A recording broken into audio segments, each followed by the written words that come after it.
This is the Transformers Studio Series from the movie Transformers Bumblebee Deluxe Class Ironhide in a Cybertronian form. Boy, this figure looks great. Despite being a repaint and all, you kind of expect what you're going to get when it comes to repaints, but this one is still so impressive. I think it's because of the colors and the new head sculpt that really impressed me with this figure. The colors I thought was pretty good. It's a very good shade of red. It's not too bright to be like Cliffjumper red. It's not too dark to be Optimus Prime red. It's just the right amount red to be Ironhide. He's got some gray, light gray highlights and some gunmetal gray paint apps all over his body, on the feet, on the forearm, and he even has this fantastic brand new head sculpt, the Ironhide head sculpt, which we'll talk about later. I just really love how this figure came out. Let's take a closer look at the details of this figure. Let's begin with some size comparisons. If you didn't already know, Ironhide is a redeco or repaint of Bumblebee movie studio series Ratchet. It's the exact same figure. The only difference is obviously the colors, the paint apps, and this new head sculpt. You can clearly see this is the Ironhide head sculpt, which I absolutely love. And over to his other side, we have the Earthrise or Earth Mode War for Cybertron Trilogy Generations Ironhide. So as far as deluxes go, well, he's a pretty big deluxe, so you can't blame him for being a little bit shorter than this figure, but it's a pretty good sized deluxe class figure. The figure comes with the same blaster as Ratchet, only it's been molded in this flat black instead of the bronze type of brown plastic. Let's look at this gorgeous head sculpt. You can clearly see there's a little bit of light piping going through right there. Wonderful. I love that color of his eyes. It's the same clear plastic they used for the chest, but this is a very cool looking Ironhide head sculpt. It kind of looks like he's got a skull painted on his face.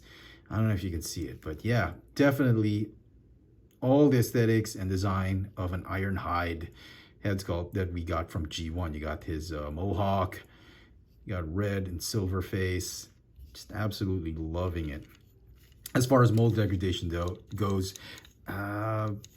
there's not a lot of loose joints here and there. Most of the joints are actually still pretty tight. The hip joints were loose to begin with, even with Ratchet. Waist joint, a little bit loose, but everything else seems to be tight on my copy, so not too bad.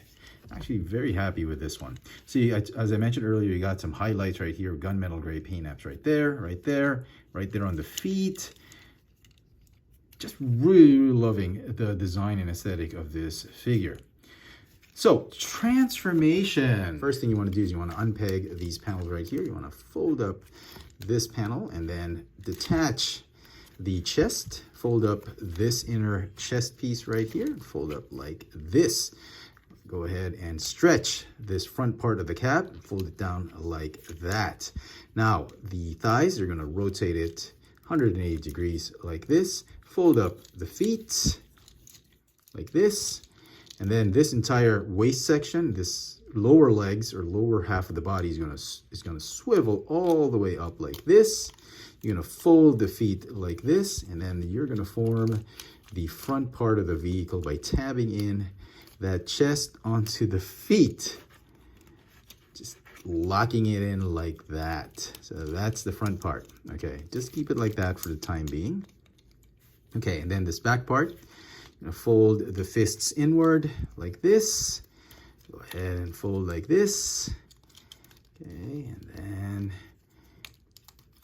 fold the entire assembly like this. And then these tabs, they are going to tab onto the thighs over here and here.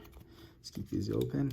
Okay, and then these arms, they are going to tab onto those feet. That, and these panels are going to just close in and complete the alt mode transformation. You rotate these front wheels. Go ahead and rotate them Yeah, very cool. He's got some nice paint right here. You can see that yellow stripe, which is reminiscent of his G1, the way he looked like in the G1 cartoon. The gun can obviously plug in on top, and he'd still be an armed, I guess, military personnel carrier or a armored vehicle blasting away at the Decepticons. Optimus Prime, the cavalry's arrived. Rolls very nicely. I can't get over this alt mode. It looks so nice. It still reminds me of that Cobra bug. If you know what I mean, you're probably as old as I am. And for comparison, in alt mode, here is Ratchet, also in that Cybertronian bus or van. And get rid of the weapons, you can clearly see. Yeah, very good. Very nice.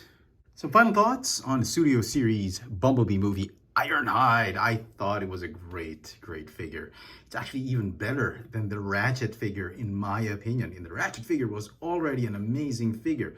I mean, for a repaint, you know, with a new head sculpt, new paint apps, I absolutely love this figure. I think Hasbro and Takara Tomy did a wonderful job with this. And like I always say, if you gotta repaint a mold, you gotta nail that repaint for it to be a very successful figure. And besides, you know, Hasbro's always had Ironhide and Ratchet share the same mold, except in the Bayverse universe. So it's really a no-brainer. If you absolutely loved the Ratchet figure, you're gonna love this new Ironhide figure from the Bumblebee movie. The figure is going to get obviously a 10 out of 10. Let me know in the comment section what you thought of the Studio Series Bumblebee movie Deluxe Class Ironhide. Hit that notification bell so you never miss out on any of my latest video reviews. And if it's your first time here, please subscribe. Thanks for watching.